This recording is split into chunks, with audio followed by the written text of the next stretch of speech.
Vox Balanae for three mass players was premiered by the New York Camerata on March 17, 1972 at the Library of Congress in Washington, D.C. Vox Balanae translates to the voice of the whale. George Crumb was influenced by underwater recordings of whale noises he heard in the 1960s. The piece struck a deep resonance with the arts community in the era as it was premiered during the birth of the Save the Whale movement and many other subsequent environmentalist movements.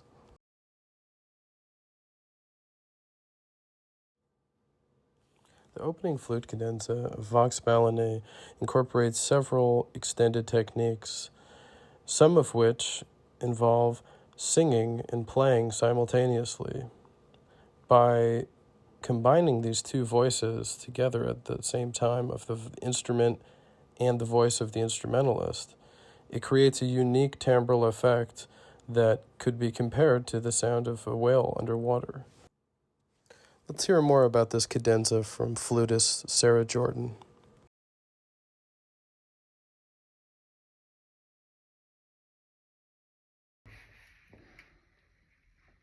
Hello everyone, my name is Sarah Jordan and I'm going to be performing Vox Balanae by George Crumb with the Impulse Ensemble this coming Wednesday at 7 p.m. I wanted to show a couple of the really cool things that the flute gets to do, since that's the part I'll be playing. The first is what's called harmonics, which that's been done a lot in a lot of music for a couple hundred years now, but it's still a really fun thing. Basically what we do is there's different fingerings for different registers for the same notes. And so to get a harmonic on the flute, the easiest way is just to play the lower fingering and then overblow it to the next octave, like this.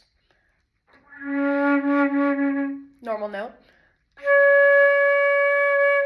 And that's the harmonic. But what's even cooler is you can keep going, just still on that same fingering of that low D.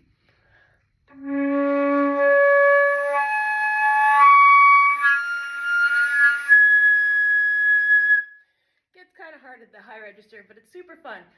So Crumb explores that all throughout this piece with the octave along with hitting those other thirds and fifths partials. Another really fun thing is flutter tongue, which again, something you've been hearing a lot of for the past 100 years in music, where you can either use a guttural sound with the back of your throat, which some players can do, some players can't. I'm one of the ones that can't, but the other way to do it is through your tongue, going and so to just have you hear that. It's really fun to play, especially when you go like really fast. And then the final thing I'd like to talk about, because there's tons of stuff I could talk about this all day, but just to make this quick, there is a lot of what's called singing and playing in this piece. And that can be a couple of things. That can just be singing the same note while you play it, kind of like this.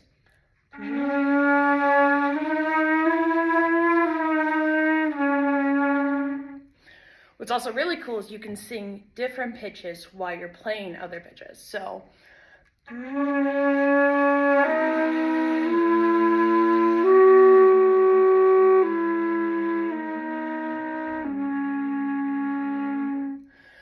or you can sustain a note and sing different notes.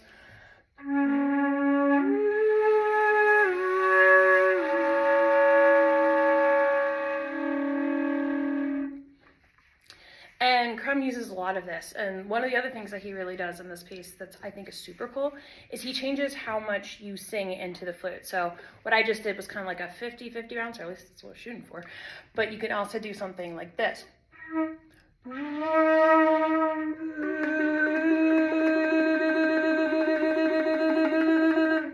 What's cool is I'm actually not doing anything with my voice to make that vibrato. It's just because I'm fingering really hard like this, it actually changes my voice.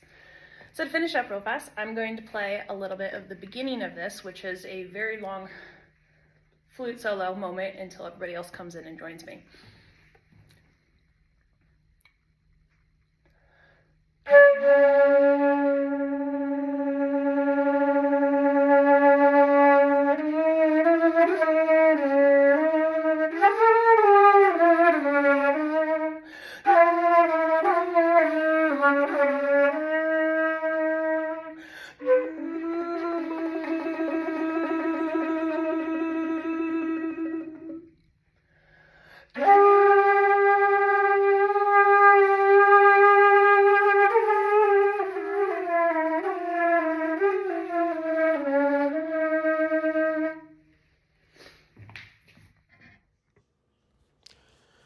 One unique element of this piece is the use of theatrical elements.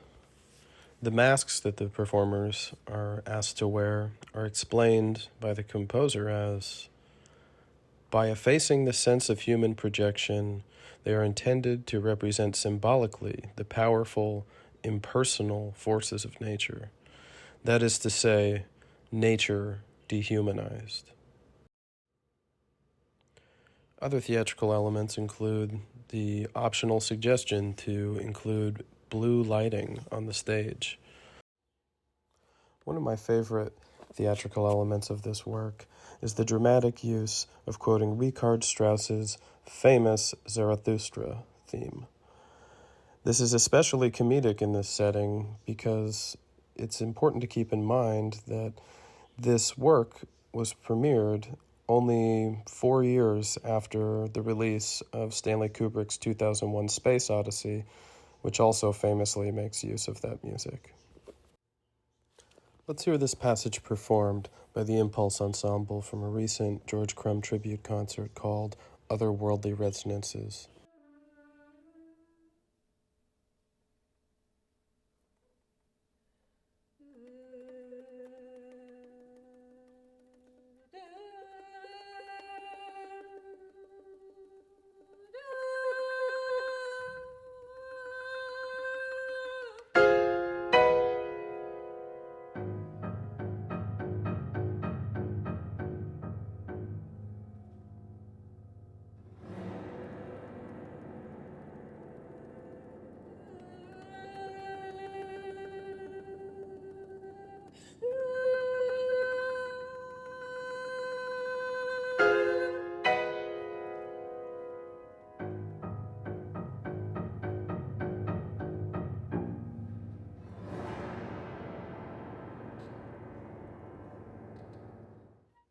In the closing of this work, there is a repeated theme that evokes a highly ethereal, calming, tranquil, but yet haunting feeling.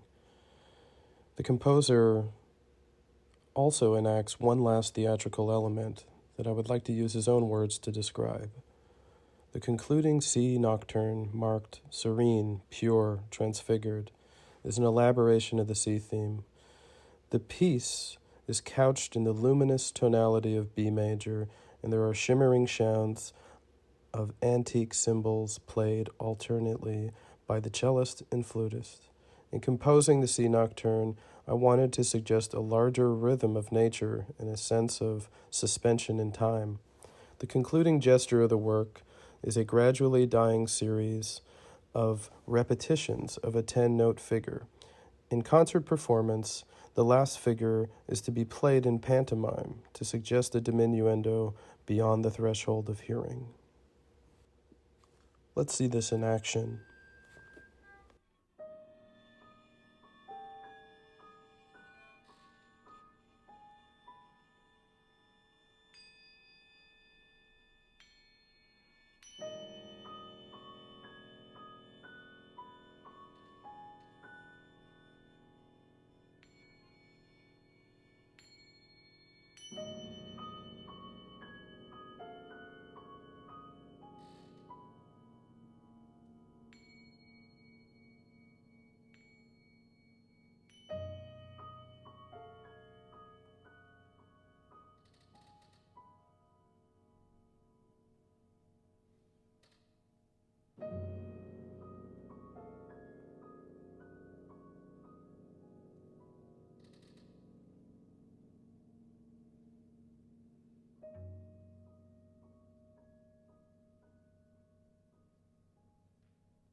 I'd like to take this opportunity to thank the composer George Crumb, the Impulse Ensemble, the University of Oregon School of Music and Dance, as well as the Oregon Composers Forum, for being so generous in helping make these opportunities come to life.